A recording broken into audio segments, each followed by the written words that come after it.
بسم اللہ الرحمن الرحیم۔ دین فار یو کے معزز ناظرین، السلام علیکم۔ رسول اللہ نے فرمایا، قیامت کے دن سب سے پہلے کون تین لوگ جہنم میں داخل ہوں گے؟ رسول اللہ اس کے علم کے فرمان کے مطابق قیامت کے دن سب سے پہلے کون تین لوگ جہنم میں داخل ہوں گے؟ قیامت کے دن پہلے جن تین لوگوں کو جہنم میں بھیجا جائے گا، ان میں ایک عالم، ایک شہید اور ایک مالدار آدمی ہوگا۔ حضرت ابو ہریرہ رضی اللہ تعالیٰ عنہ سے ایک حدیث روایت ہے جس کا مفہوم ہے کہ رسول اللہ صلی اللہ علیہ وسلم نے فرمایا کہ اللہ تعالیٰ سب سے پہلے اس آدمی کو بلائیں گے جس نے قرآن سیکھا، اور اس آدمی کو جو بظاہر اللہ کی راہ میں قتل شہید کیا گیا، اور ایک بہت مالدار آدمی کو۔ تو اللہ تعالیٰ اس عالم سے فرمائے گا کہ کیا میں نے تمہیں اس کا علم نہیں دیا تھا؟ جو کچھ میں نے اپنے رسول اللہ علم پر نازل کیا وہ کہے گا کہ بے شک تو نے دیا تھا اے میرے رب۔ اللہ فرمائے گا کہ تو تمہیں جو علم دیا گیا تم نے اس کے ذریعے کیا کیا؟ وہ شخص کہے گا کہ میں نے دن رات تلاوت کرتا رہا اور اس پر عمل کرتا رہا۔ اللہ فرمائے گا تو نے جھوٹ بولا۔ فرشتے بھی کہیں گے کہ تو نے جھوٹ بولا۔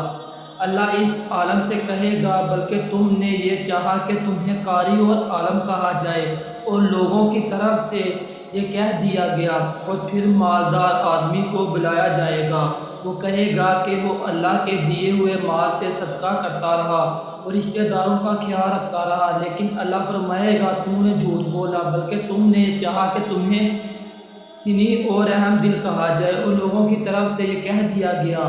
اس کے بعد شہید کو بلایا جائے گا اور اللہ اس سے کہے گا کہ تم کس وجہ سے قتل کیے گئے؟ وہ کہے گا مجھے آپ کی راہ میں جہاد کرنے کا حکم دیا گیا تو میں نے قتال کیا، یہاں تک کہ میں تیری راہ میں قتل کر دیا گیا۔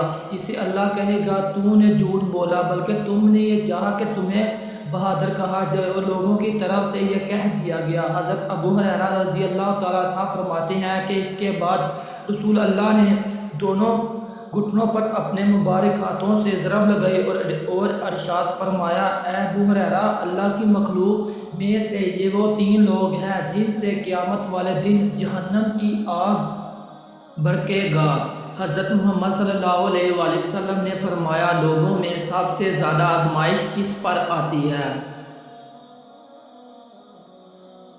حضرت زید بن ثابت رضی اللہ تعالیٰ عنہ کہتے ہیں کہ نبی کریم صلی اللہ علیہ وآلہ وسلم اپنے ہجر پر نبی نجار کے ایک باغ میں تھے، ہم بھی آپ کے ساتھ تھے۔ اچانک ایک خچر بھٹک گیا، قریب تھا کہ آپ کو گرا دیتا۔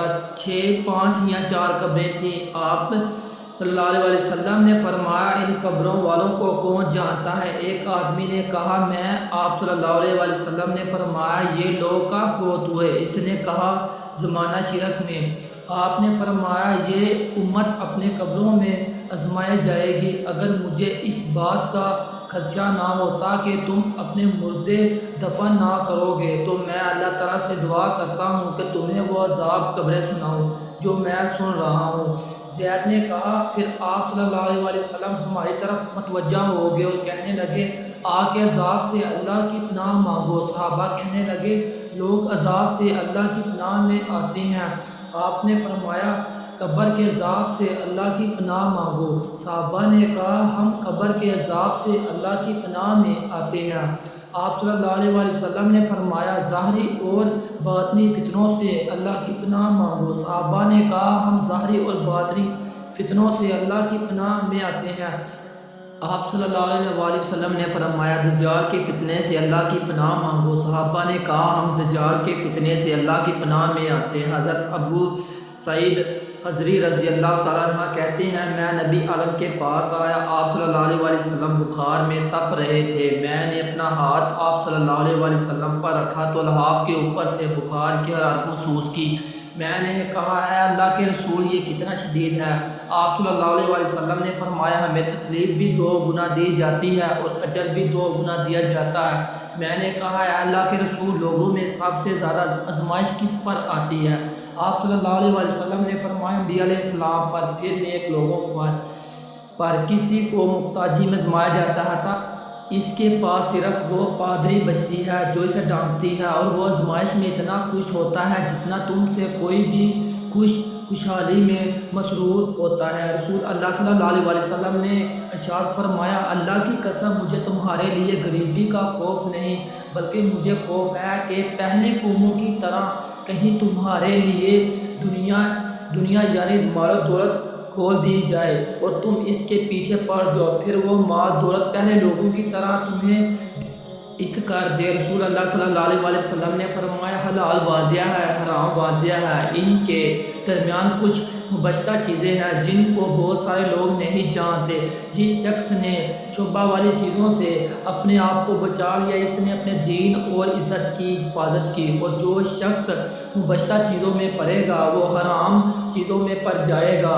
اس چرواہا ہے اس طرح جو دوسرے کی چرواگاہ کے قریب بکریاں چراتا ہے، کیونکہ بہت ممکن ہے کہ اس کا جانور دوسرے کی چرواگاہ سے کچھ چرا لے۔ اچھی طرح سن لو، ہر بادشاہ کی ایک چرواگاہ ہوتی ہے۔ یاد رکھو کہ اللہ کی زمین میں اللہ کی چراگاہ اس کی حرام کردہ چیزیں ہیں، اور سن لو کہ جسم کے اندر ایک گوشت کا ٹکڑا ہے، جب وہ سمجھ جاتا ہے تو سارا جسم سمجھ جاتا ہے، اور وہ جب بگڑ جاتا ہے تو پورا جسم بگڑ جاتا ہے۔ سن لو یہ گوشت کا ٹکڑا دل ہے۔ دوستوں مزید ویڈیو دیکھنے کے لیے ہمارے چینل کو سبسکرائب کریں، تب تک کے لیے جلدی اللہ حافظ۔